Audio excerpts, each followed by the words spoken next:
Shea, who I've found to be not just an award-winning journalist, but certainly a passionate advocate for Milwaukee and progress in Milwaukee, and he has been a great resource and help to us during the course of planning this particular event.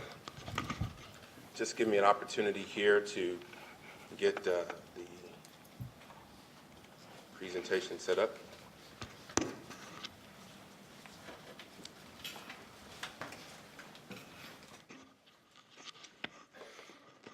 So, once again, I'd also like to just to say thank you to all of those who are part of our listening sessions throughout the course of this year, those sessions that we held. There were several individuals who were participants in those sessions, and it's good to see you today. We really appreciate your participation, your insight. There was a lot that we learned, and there's a lot more that we are still learning and need to learn. Any attempt to address a community problem in a meaningful way has to begin with a broad-based dialogue with people who have the most direct knowledge of that problem. With that in mind, in 2011, LISC launched a campaign of listening sessions to engage a cross-section of partners, practitioners, and stakeholders in discussing the strengths, weaknesses, opportunities, and threats present in Milwaukee's community development environment. Why did LISC undertake this process? Well, in 16 years of community development in Milwaukee, LISC has had the privilege of working with dynamic and dedicated leaders who possess the skill and passion to rebuild and revitalize our city's most distressed places. While we also recognize that while we collectively have done a lot of great work, there is still an undercurrent of frustration. In the words of a session participant, work is being done, but change is not happening. So we organize these listening sessions because community development in our way, as we like to say, needed a little TLC. Now for us, TLC means time to listen to the community, and so that's exactly what we did. As you can imagine, it's been a challenge to absorb and organize the tremendous amount of information that we received during these 15 listening sessions involving nearly 120 leaders. Nevertheless, we reviewed and analyzed the input and extracted comments from the many pages of information. I'm going to do my best to summarize and reflect on that information. Additionally, we've organized that information around certain themes such as marketing, education, economic development, leadership, process issues, policy, and workforce issues. Those comment sheets can be found in your conference materials, so we hope you have a chance to take a look at those and to review them and honor the input provided by those, quote unquote, on the ground in our Central City neighborhoods.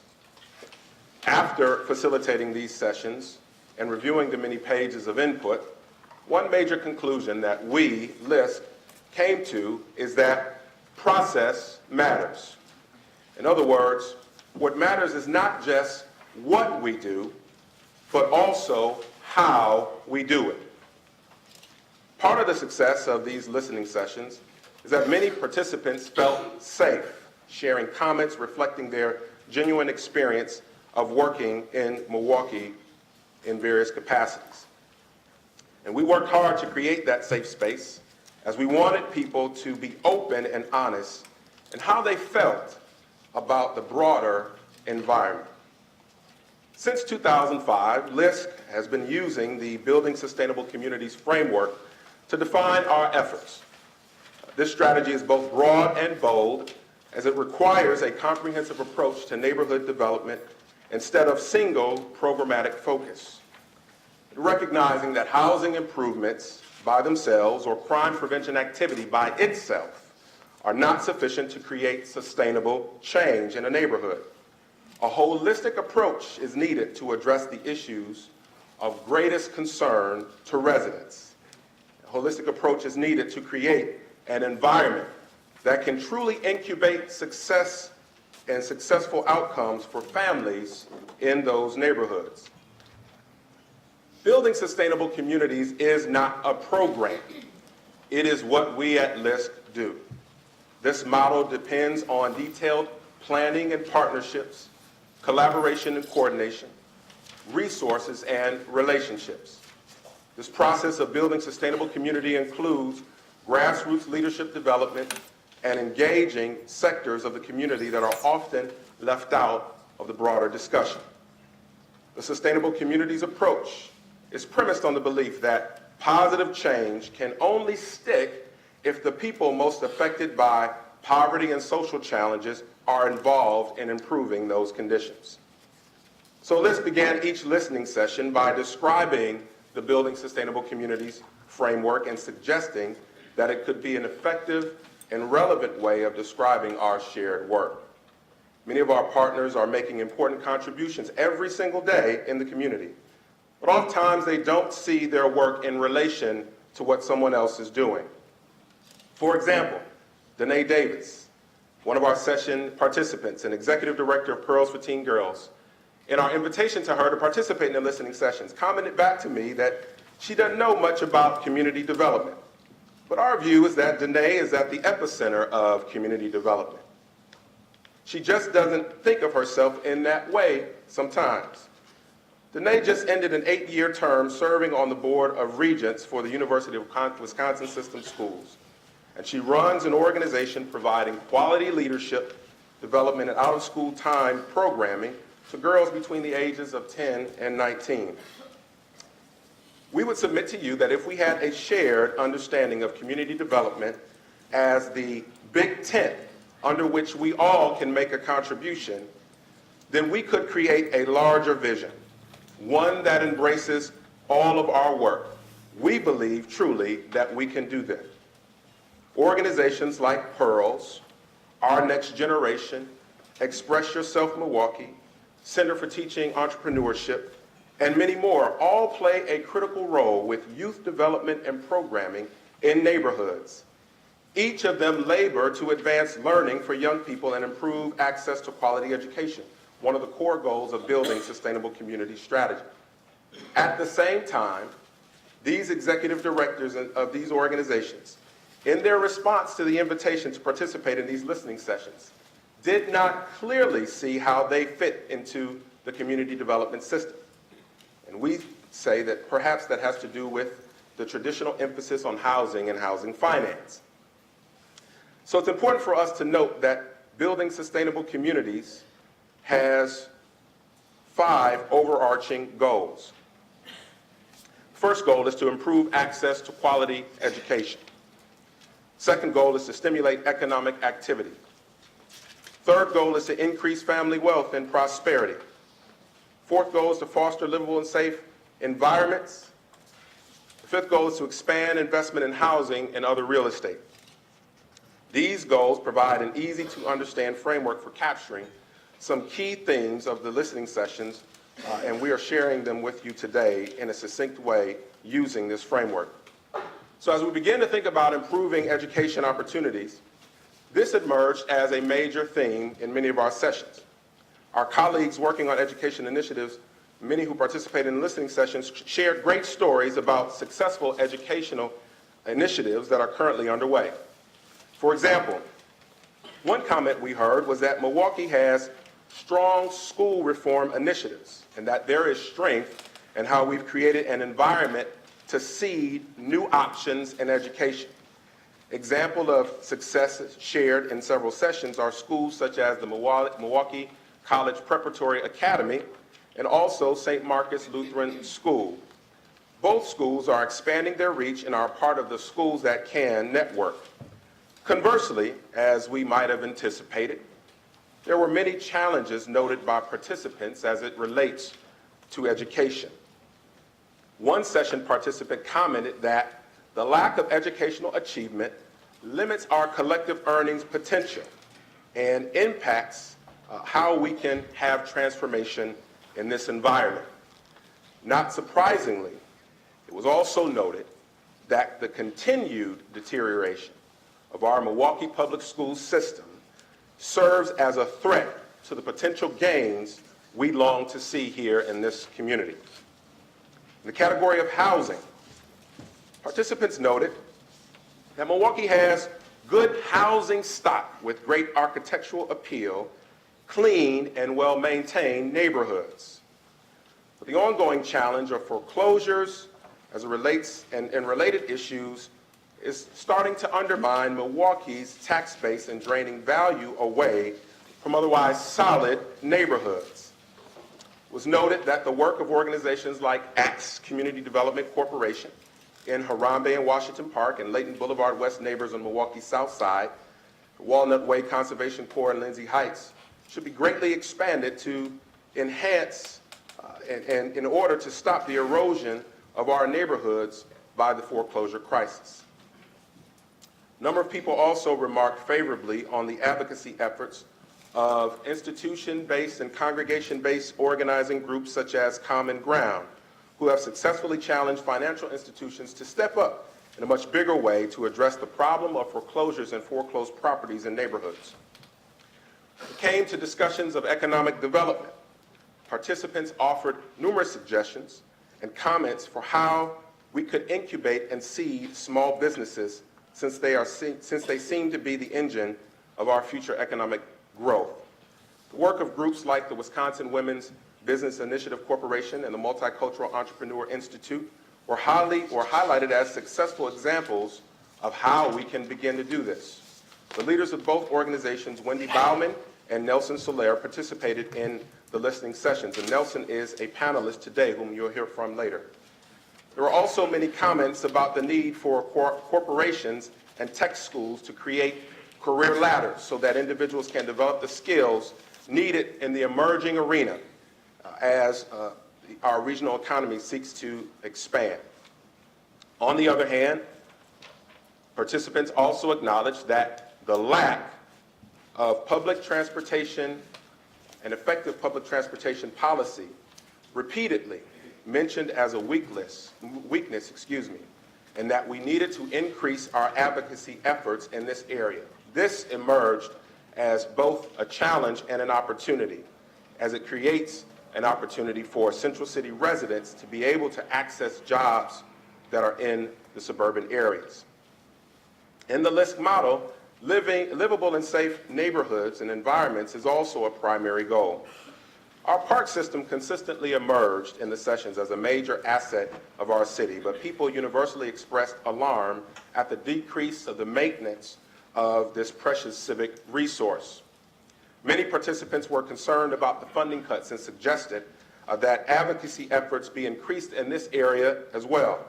At the same time, they pointed that we have an opportunity to mobilize volunteers and train residents to become stewards of our parks and our green spaces. This strategy is no more evident than in Washington Park, which at one point in time had 33 employees allocated for its maintenance and well-being. Now there are 11 employees assigned to Washington Park and 2 other parks at the same time. But with the Urban Ecology Center present in the park, they have been able to marshal the resources and mobilize the volunteers to become stewards of the park. Also, relative to community safety, many participants applauded the efforts of our Milwaukee Police Department to work more closely with community groups. After many years of less than desirable police-community relations, the renewed efforts of the Milwaukee Police Department were recognized as a significant sign of progress that we can continue to build upon. The challenge of expanding family wealth and prosperity produced some interesting dialogue.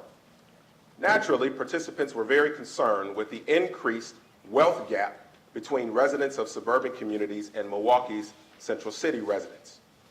There was this collective sense that this sort of disparity, if not acknowledged and addressed, would undermine many other efforts to implement a broad-based agenda for economic renewal in the region.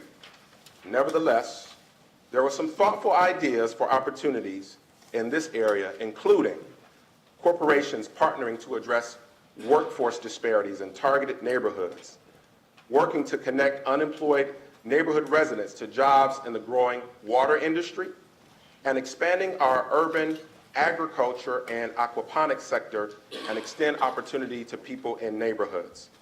We already have an example of this, of course, provided by Growing Power, who is leveraging a nearly $500,000 investment from the city to increase employment among African American males. 150 African American males will have jobs based on Growing Power's expansion. This sort of partnership is a clear example of what is needed to deal with the wealth and income disparities as we continue to move forward. It should be noted that some issues that we dealt with in our listening sessions did not fit neatly into the Building Sustainable Communities framework, but they are no less important. I think the biggest of which being race and racism in the Milwaukee region.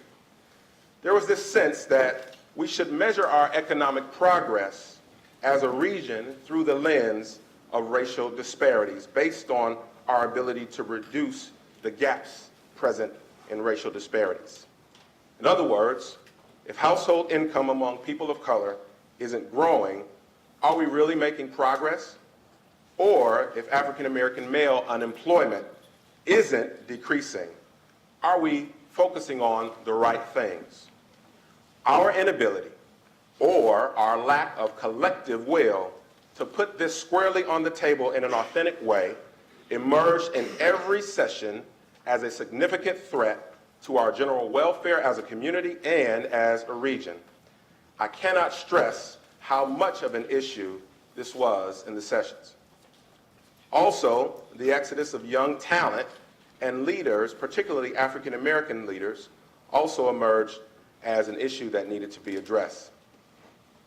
3 participants in the listening sessions spoke passionately to this. 2 African American women and 1 African American man provided clear examples on this specific point. The 2 African American women, for example, both whom are successful in the nonprofit sector in our community, acknowledged that they had raised their children in this region. But once those same children received their post-secondary education, they urged them not to return back to Milwaukee, as they felt this city could not sustain their career aspirations. The African American man provided an example of 2 young African American medical professionals who are moving to a city in the South because they deemed that region better suited to meet their career, family, and social needs. A pervasive theme that existed throughout the session was this sincere yearning for greater collaboration and synergy among community agencies. In the hearts of these leaders, there resides a deep passion and love for Milwaukee that should be noted. Yet, despite the challenges, there also is a great optimism and hope about Milwaukee's future. Every session produced this sentiment that we need to expand the level of partnerships to produce significant outcomes. This is important because it became clearer that the notion of silos that we deem to be an issue here in Milwaukee in terms of work between agencies is not necessarily an intentional aspect of people working together. Many times it's a result of individuals and organizations sort of keeping their head down. In other words, people really want to get to transformational outcomes in this region, and they're working tirelessly to do so. And they want to work together with others to get to that place, but they also want to come together to figure out how best to do so and to make that happen. Engaging these community leaders in active listening was affirming and rewarding for me personally. I started every session telling every leader that I am personally frustrated, but professionally agitated. I believe we all learn from the shared experience. We all learn that trust can be developed through a process of listening. We all learn that there is great value in thinking bigger rather than simply focusing on the mission of our respective organizations. We all learn that the collective whole of our labor is greater than the sum of our individual parts. At LISC, we recognize that More needs to be done, and we can see a roadmap emerging for a better future. This process that we undertook, we hope to be a significant step in getting on that path. And as we stated earlier, process matters. Process matters because trust matters. And trust matters because neighborhoods matter. And in the words of one of our session participants who said, quote unquote, "I believe in the process, and the moment we stop is the moment we lose," end quote. We plan to move forward to find a path of continued connection so that together we keep moving forward and not lose sight of a better Milwaukee, one that works for everyone and every citizen. Thank you.